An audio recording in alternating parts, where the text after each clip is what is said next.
That is so disturbing.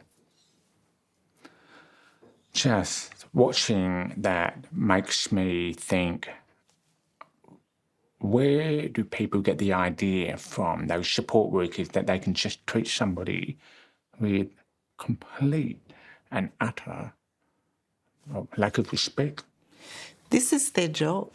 These are people whose specialty it is to care for people who are in this situation, who need their help. And there was also, they were mocking her. They were sticking things down her throat with no thought of how she might be reacting.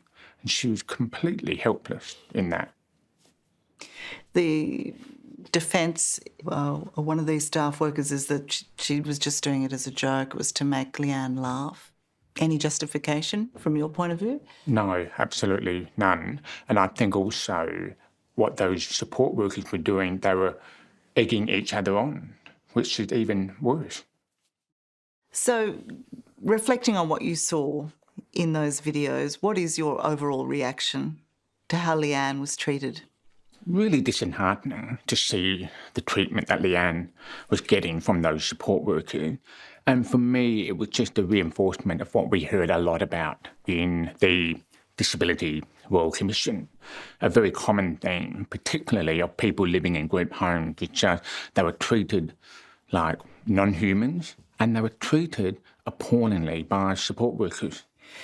People with disabilities, Lee-Anne herself, represent the most vulnerable people in our society. Why are they the targets of these people? So in the Royal Commission, we heard a lot from disabled people who told us that they've been shut away from society, they've been kept away from society. Their families, for whatever reason, put them into group homes because they thought they would get better treatment or that they would be able to live with others, and therefore it was putting the problem away from mainstream society. So we heard a lot about when non-disabled people or the wider community don't have much interaction or grow up perhaps with disabled kids in schools learning from each other, that it makes it much harder for disabled people when they reach adulthood to be able to be part of society when others haven't had much to do with them. It just is very hard to accept that it's a lack of familiarity that breeds such humiliating treatment. It speaks to a cruel streak. I think you're right. Familiarity with disabled people is certainly, or lack of familiarity is an issue. What we saw yesterday is an illustration of what we also heard of just the sheer lack of respect and accepting that people like Lee-Anne are actually human beings. They might talk differently, they might think differently, they might communicate differently. However, they have the right to live like anyone else. What is your view of how the legal world dealt with Lee-Anne's case? Well, what we heard, again, a very consistent theme was disabled people are not believed. Disabled people are not given the right support, in particular communication support, to express their views that can then become part of the evidence. Police try their best to listen and hear the disabled person, however, they are then also swept up into the power imbalance of the disabled person.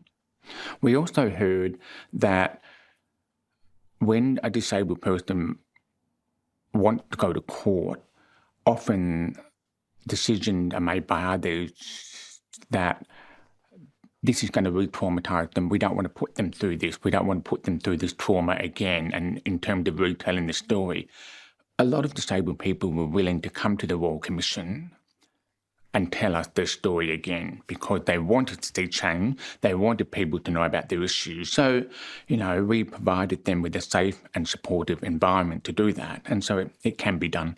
Yeah, in this case, there was evidence. In this case, there was a conviction. In this case, though, there was an appeal. What does that tell you about Lee-Anne's case? Well, what it does tell us, and it was also illustrated through other things that we heard in the Royal Commission, is that Again, what we call ableism, the discrimination against disabled people because they are disabled and because of the way they are perceived. They are perceived as not having the same capacity or the same ability or the same right to be able to communicate what they feel. So the law still sees disabled people through practices and policies and laws. It still sees disabled people as not full and equal citizen. What does the ultimate court judgment tell you about how it views the severity of Lee-Anne's case? Again, because disabled people are treated so badly and because the justice system has been woefully inadequate in dealing with those situations, and because also, again, and a constant thing was the power imbalance. The power imbalance, particularly when a disabled person is literally on their own. They may have their family behind them. However, they're up against a big bureaucracy. They're up against a justice system that is overwhelmed. They're up against a service provider bureaucracy that is very much geared on its workers and management and not a person-centred approach. And also, what we see with group homes is they're out of sight, they're out of mind. So there isn't that great groundswell of the mainstream community rising up and saying this has to change.